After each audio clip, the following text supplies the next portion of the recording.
In this video, we're going to show how to import and use custom shoes in VStitcher. You can have a 3D artist create your own shoes in an external 3D modeling software such as Maya or Blender.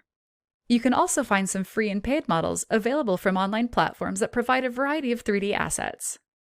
For this lesson, we use Maya as the 3D software to model our shoes. You can use any other software as long as you follow these guidelines.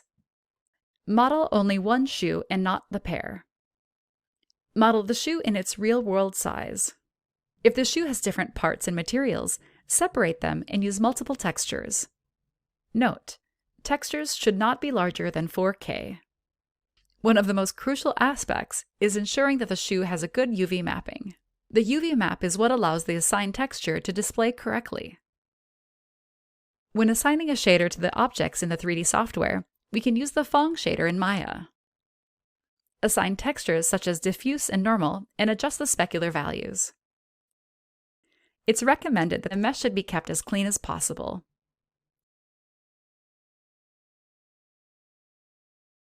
Final step is to freeze or apply the transformations in our object.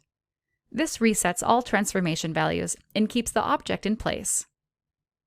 We export our shoe in FBX format and select Embed Media so our exported objects goes with the texture as assigned. We go back to VStitcher to our closet and add the FBX file with the shoe. Now we need to fit the shoe on our avatar by using the Gizmo tool and the context view to adjust the position, rotation, and scale of the shoes. If we want to place each shoe individually, we can unlink the left from the right, and each will have its own values.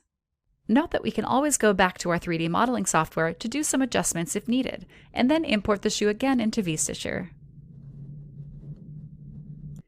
After we're happy with the position, we can enable Include in Simulation so the garment is simulated taking into account the shoes. If we have a pair of pants and boots, we can enable this so the pants collide with the boots and stay over them.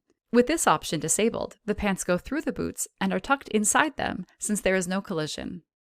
We can save the shoes with our preferred name and then go back to our dressed garment. Note: we can always go back and adjust the shoes by right-clicking and selecting Fit Shoes. Once the shoe is added to the avatar, we can experiment with the styling and even render our outfit for showcasing purposes. We encourage you to explore and experiment with your custom shoes and take your outfits to the next level. In this video, you've learned how to create, import, and fit your own shoes onto our avatars. For more information, check out the Browser Help Center.